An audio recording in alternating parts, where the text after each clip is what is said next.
I'm like, woo! What's up, everybody? What's up? It's your boy Willie on here on the mic on Facebook Live. Y'all see the title. Yo, I literally had to start the video over. You know how you have them bloopers and stuff like that. My lips is extra dry, man. I be trying to put, it's cold out here. Be trying to put extra Vaseline. I just put Vaseline before I came out here. Actually, I got it in my bag too. But anyway, yeah, I was blooper alert.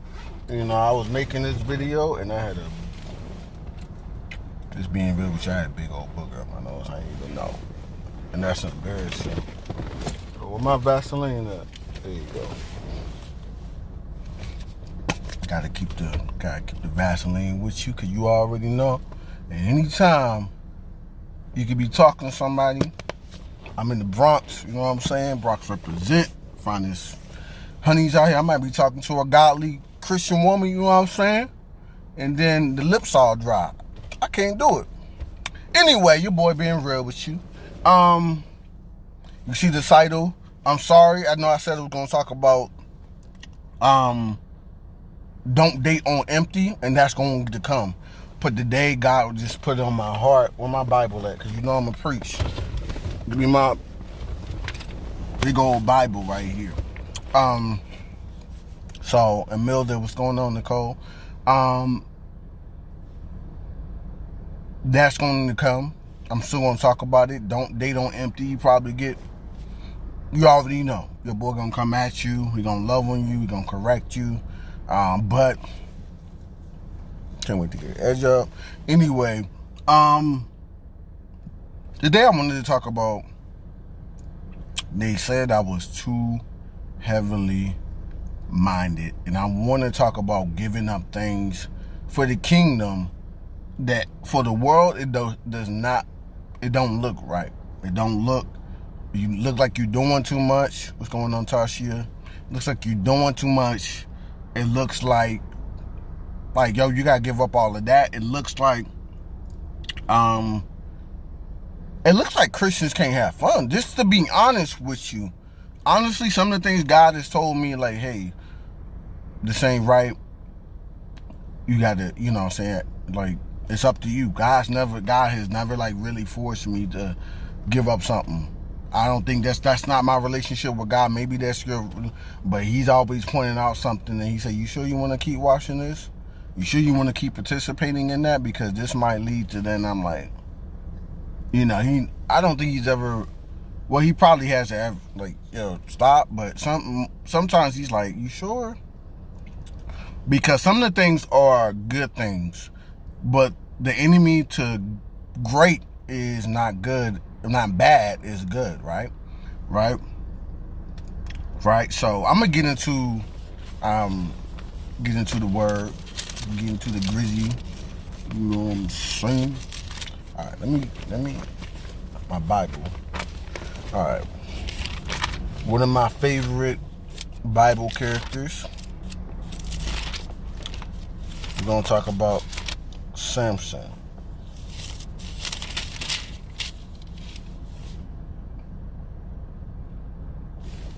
So what we at? So Samson was born, right? We're in 1 Samuel 13. All right, you know I like reading the Bible. If you don't like reading the Bible, I don't know, you probably gonna just click off. It's all good. I ain't mad at you, but this is a Bible reading ministry man right here. Anyway, and the people of Israel again did what was evil in the sight of the Lord. So the Lord, I'm reading from 1 Samuel 13, ESV version, by the way. So the Lord gave them into the hand of the Philistines for 40 years. There was a certain man of Zorah, of the tribe of Danites, whose name was Manoah. And his wife was barren and had no children. And the angel of the Lord appeared to the woman and said to her, behold, you are barren. You have not borne children, but you shall conceive and bear a son. Therefore be careful and drink no wine or strong drink, and eat nothing unclean. I'm going somewhere with this. For behold, you shall conceive and bear a son. No razor shall come upon his head. And for the child shall be a Nazarite to God from the womb. And he shall begin to save Israel from the hand of the Philistines. Then the woman came and told her husband, a man of God came to me, and his appearance was like the appearance of the angel of God, very awesome. I did not ask him where he was from, and he did not tell me his name. But he said to me, behold, you shall conceive and bear a son. So then drink no wine, nor strong drink, and eat nothing unclean, for the child shall be a Nazarite to God from the womb to the day of his death. Right? Then Manoah prayed to the Lord and said, O Lord, please let the man of God whom you come again to us and teach us what are we to do with the child who will be born. And God listened to the voice of Manoah, and the angel of God came again to the woman as she sat in the field. But Manoah, her husband, was not with her. So the woman ran quickly and told her husband, behold, the man who came to me the other day has appeared to me. And Manoah arose and went after his wife and came to the man and said to him, are you the man who spoke to this woman? He said, I am. And Manoah said, now when your words come true, what is to be the child's manner of life, and what is his mission? This the third time right here he's telling him. And the angel of the Lord said to Manoah, of all that I said to the woman, let her be careful. She may not eat of anything that comes from the vine. Neither let her drink wine or strong drink or eat anything unclean. All that I commanded her, let her observe. All right. So there's a point for me reading that 3 times.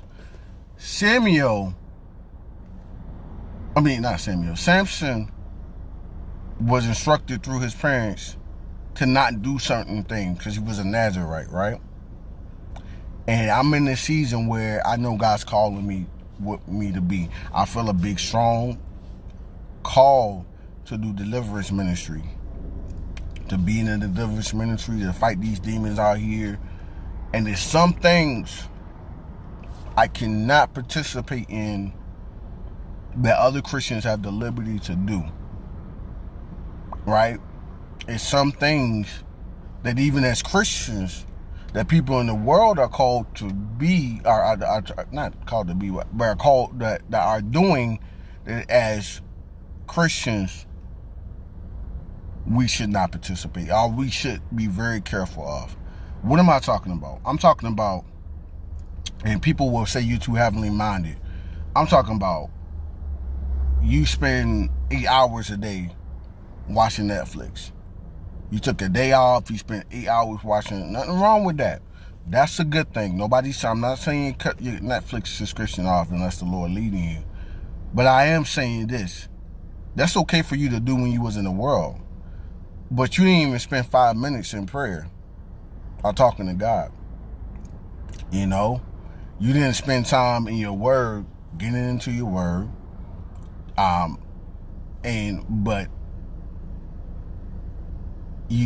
you then, it's the same people that say I'm too busy.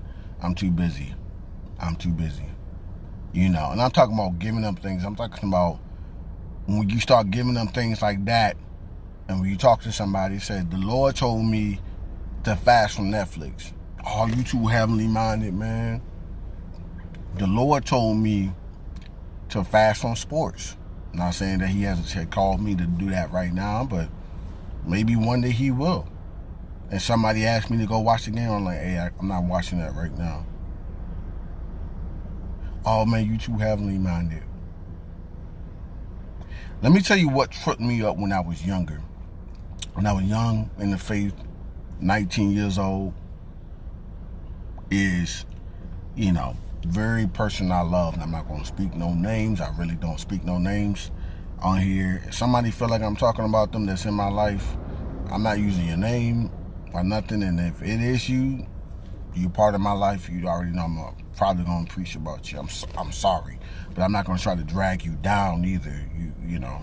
So I don't mention names. But a person that I love dearly, I was like, and I remember this day clearly, and it kind of made me feel like kind of weird, you know, and I don't have this stance right now, and I may even go back to it. But I was like, hey, I don't feel like at this time, I don't feel like, I really want to wait to kiss until I get married. And I tell you, that person went off. Christian too, but that person went off. That person went off and was like, oh, you doing too much. Like, you too heavenly minded. You all up in the church and the church warping your mind. Like, you ain't got to do all that. And I felt bad because that was my conviction. I didn't tell, I wasn't telling her or anybody else, like, hey, God's commanding everybody that they should not kiss before marriage. I didn't say that. I just said, as for me right now, I think I want to wait to kiss until marriage. And that person went off. And that person was like, hey, you too heavenly minded. But in that season of that time, I was given instructions that God was like, hey, maybe you want to wait. You know that you're battling with some things. Maybe you want to wait. You know what I'm saying? And when you go hard for God, it's definitely going to be some people that are going to be like, yo, you too heavenly minded, bro. Let me give you a good example, another example of present time right now. Man, you don't know how much I love the movie Coming to America. What's up, Corey? How you doing? Yeah, and you're going to meet a woman that, if that's your conviction right now, you're going to meet a woman that's going to, you work on yourself, continue to work on yourself in your relationship with God. This what drove me to kind of get back kind of worldly, and it was too much. And then those same people was like, yo, you don't talk about God enough. I was like, you was all up last year, you was in my face saying I was talking about God too much. Now you say I don't talk about him at all. And it's just like, yo, I had to learn that I gotta live for myself. I have to. Like, at the end of the day, I'm the one that's gonna stand in the throne in front of God. And he gives me certain instructions, and it's me that's going to answer. It's not nobody in my family. It's not my friends. So if God's calling you to do that, bro, God's calling you to do that. I don't, personally, I'm going to be real with you. I kept saying I was going to wait. I kept falling and kissing. Not like kissing, like making out, but like a little peck on the cheek. So I say, you know what? Maybe that's a goal. Definitely sex before marriage. No sex before marriage. Definitely. I already know. No sex before marriage. No sex before marriage. I'm trying to meet, if I meet somebody, I'm not into all this 2 years. I know already, like, hey, if we not playing the fall, let's not be in a battle so long. You know what I'm saying? Because eventually, but, you know what I'm saying? Like, so, let me get back to Coming to America. I love Coming to America. I love that movie. I love Eddie. I love the comedian Eddie Murphy. I think he's one of the funniest people that's alive. You know what I'm saying? But I looked up the sequel, right? And I saw that it had a lot of sexual. I always go to like Christian reviews. It had a lot of sexual jokes in there. Obviously, the first one did too. You know what I'm saying? But I already watched it. So I'm like, I've already made the decision. I'm like, hey, in this season right now, and it might be forever, I'm not going to watch this movie because I already know that I'm being called to the deliverance ministry, right? And I don't need to be bad. I don't need to see something, and I'm a single dude right now. I don't need to see something that make me fall back. Now, another Christian may watch it. And this is where we can get too judgmental and stuff like that, I feel. Somebody else can watch it, and that's fine. They might not be battling with that. I don't know their battles. But as for me as a Christian, for my Christian walk, I'm like, right now, I can't watch that right now.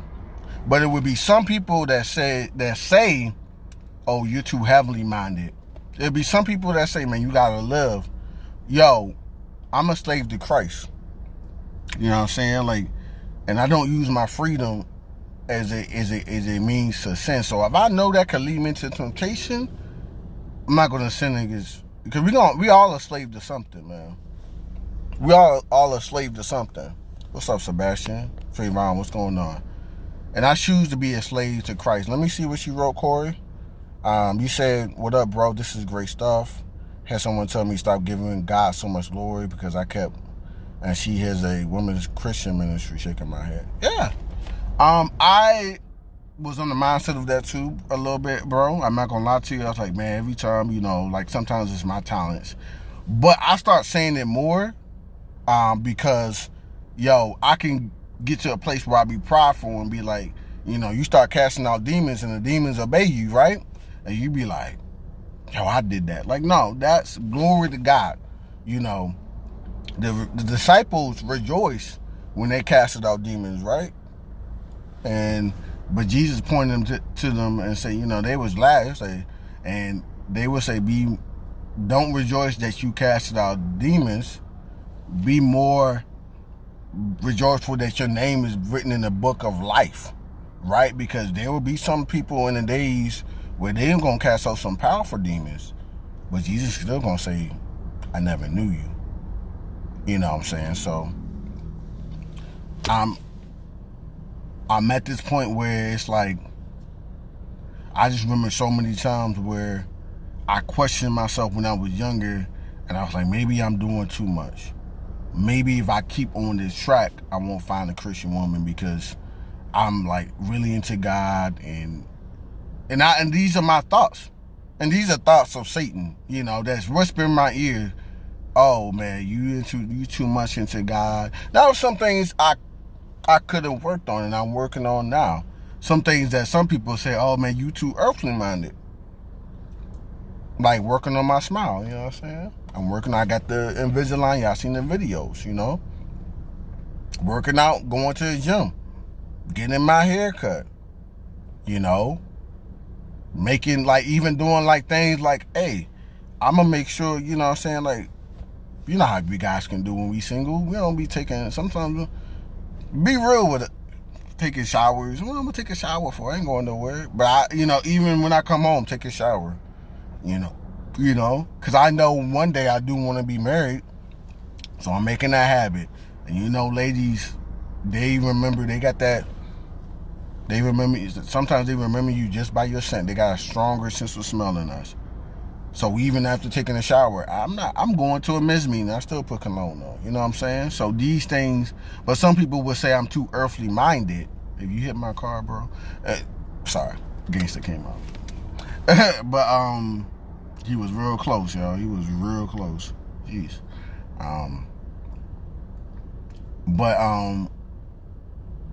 Some people say, I'm too earthly minded for that. That I'm thinking of these ways, you know what I'm saying? And I remember feeling so bad by somebody in my family, because and thank you for the likes and the hearts, because I just remember this so vividly, and I knew it was the devil, but I was really on my Jesus, and my family thought something was wrong with me, to be honest with you. I was passing out gospel tracts to them. I didn't care who it was. They don't know the gospel. I'm gonna make sure if you in my life, you don't know who Jesus Christ was. Sometimes maybe I was overzealous, yeah, but I'd rather, I'd rather be overzealous and tell everybody about Jesus, because God commanded us to, right? And be overbearing and be like, gosh, this dude talk about Jesus so much, man. Can you stop? I'd rather be that and not talk about Jesus at all. You know what I'm saying? I'd rather be that than not talk about Jesus at all. Because at least on the day of judgment, if that person goes to hell, then they can just say, man, I remember Willie, just he was, if I could one more time accept Jesus, and if they go to heaven, at least I annoyed them into heaven. You know what I'm saying? At least I annoyed, I talked about Jesus so much, this dude, I remember this dude always talk about Jesus. Gosh, but I'm so glad he did, because, bro, I'm in heaven now. You know what I'm saying? So, and even being so heavenly minded now. I'm like thinking like, bro, like I just told my dad, you know, like, yo, and I mean this to the fullest. I'm going hard for Christ. I just told my dad, like, I want to be full-time ministry. My dad keep reminding me one day, not today, but one day. My dad keep reminding me, like, and I know he's like, remember Paul, you know, did tents and he made tents and stuff like that. I'm like, Dad, I know. I'm in school right now. I'm going for a computer programmer. I'm telling you, now, one day I'm going full-time ministry, and I'm preparing myself mentally, spiritually, and financially right now. And any woman that want to be with me, I do prefer, I was just talking to somebody, I do prefer my children to be homeschooled, whether it's by my wife or somebody else. Because this LGBTQ community right now, they are infiltrating the school right now, and they getting all the Christian principles out, and they talking about, oh, we don't, you know, but you can't even, man, I went to the dentist the other day, and she said, do you identify by he or she or they? I was like, I looked at her and I was like, what do you mean? Like, but then I had to remember, like, yo, they getting into here. You can't even identify as a gender in school right now. So, and speaking of that, I'm like, I'm doing this software programming right now, but 5-10 years from now, I don't care if I'm making $150,000, $300,000, but if she's not comfortable from going $300,000 to $80,000, then it just is what it is. That's not the woman for me, and I'd rather be single and burn than get into the wrong marriage. Now, I don't want to be single and burning. Believe me, your boy gonna be the first one on the marriage, you know what I'm saying? All glory to God. Be the first one to be like, I don't know what I don't want to go to the wedding reception, you know what I'm saying? Like, I'm just gonna pick up my wife, throw her on my back, you know what I'm saying, and be like, hey, I'll see y'all later. We going to the honeymoon right now. I'm gonna try to discipline myself, but I can't make no promises that day come, you know what I'm saying? I'm gonna try to discipline myself, you know, because we gonna be waiting. You know what I'm saying? We're going to be waiting, and you know what I'm saying? Sebastian says, bro, I had full-blown classes, LGBTQ, for a whole summer about how to treat them and how to speak to them. Yo, and they saying they're not forcing it on nobody. That's sad. And, bro, you in college now, bro? Yes. Your brother in high school, something is in high school. I can't imagine my kids 20 years from now in school. Like, for real. You're not old enough to buy condoms. Well, maybe you are, I don't know. You're not old enough to buy birth control without consent. You're not old enough to drive a car. But how in the heezy, you 10 years old, you can tell your parents, I identify, you're a little boy, and you say you identify as a girl, and you old enough to make that decision.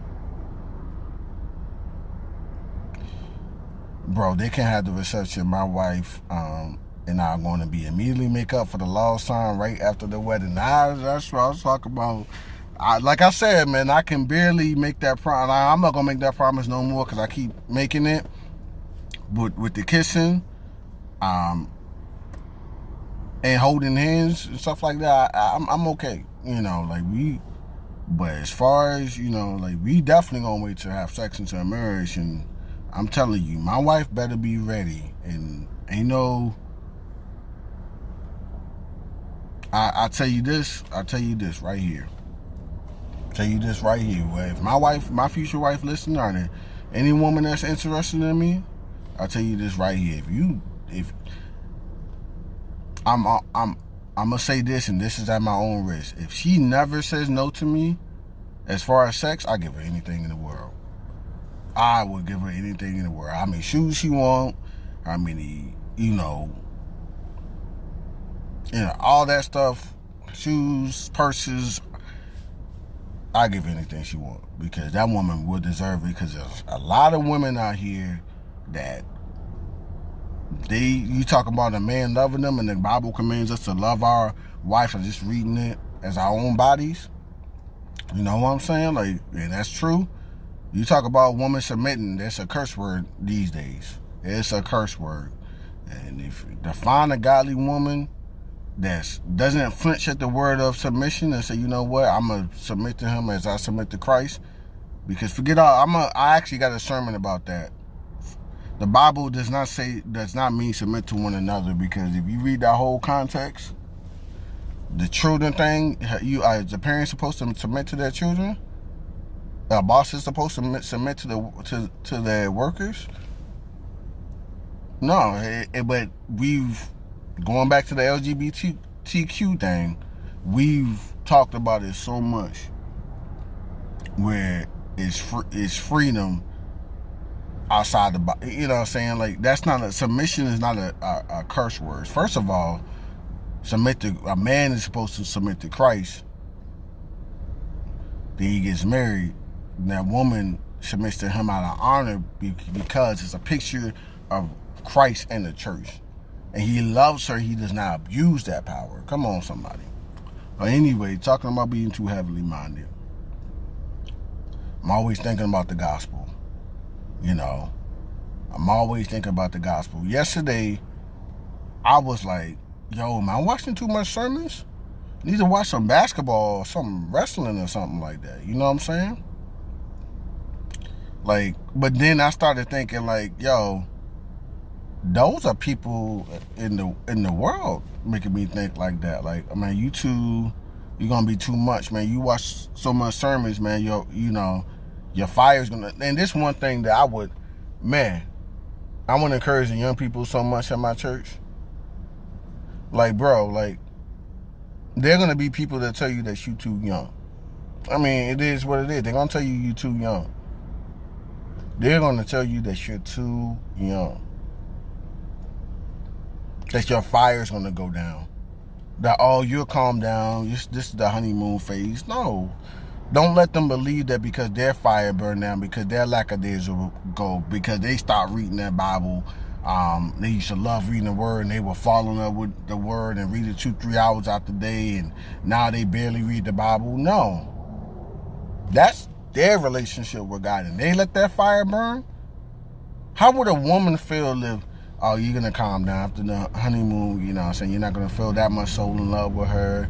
You know, you're not going to have, not want to have sex with her. In fact, you're probably not even going to want to look at her sometimes. You're going to, like, how would that sound? Now, how dare we think about that with God? You know what I mean? How dare we think about that with God? Oh, your fire's going. How dare we say that to our young folks? How dare we say that to our young folks? You're never too young. And that's what really kind of like, I kind of swayed on that. And I would never listen to somebody about that again. Oh, your fire's going to burn out. You're going too hard for God. You're preaching too much. Everything ain't got to be about Jesus. I know that's the world, yo. That's Satan, man. That's trying to speak in your mind. You're not too young. You're not too old. Because I'm getting to a point where maybe I'm too old to... Nah. It said Trayvon says one thing I always had to remember when I was single that my mom always told me was that everything I'm going through, in many different ways, it would be think about that she going through. Right, amen on that, man. Have patience. God is preparing, right? God is definitely preparing. And as I prepare, I got to get off. I got a men's meeting at my church. If y'all in the Bronx, he's visiting Tabernacle. I'm about to walk in there. But, yeah, man. I got to surround myself with these men talking to me right now. Like, these my brothers, man. So, right. You're very right. Well, I'm going to get off of here. Never let nobody tell you that. Because I believe most of the time was this some things that maybe I was really uptight with when I was a younger Christian? Yeah. But man, like, you can things I went through, I could have avoided because I thought I was too heavenly minded. Nah, man, I was on the right track. Because none of this world can offer. Even, look, I got a whole ministry named Husband in the Making. None in this world is better than Christ. Even marriage. Marriage, the Bible, Paul says in his word, everything else compared to Christ is like trash. And even marriage right now, I do want to be married. But like I said, I'd rather be single and burned for somebody to stop my love for God. The ministry that he has for me. I want to hear on that. I do not want to hear on Judgment Day. Like, I had a ministry for you, but you married a woman that every time you was out at church and it was over an hour, where you at? What you doing? If you had preached so long, why you over there casting out? You know what I'm saying? Like, you in there? Like, no. I'd rather be single and burned. So I consider my life nothing, like Paul said, unless I can preach the gospel. So I'd rather be single and burned than be with somebody that's going to slow my fire in this ministry down. And I know one thing my apostle said is, you know, when he was younger, he was like, because some people be like, everything ain't got to be about church. And he was like, nah, for me, my life is everything is about church. And his wife had to be comfortable, and she married him. And that's why I'm saying about, like, everything ain't got to be about serving people. Like, nah. Everything ain't got to, like, no.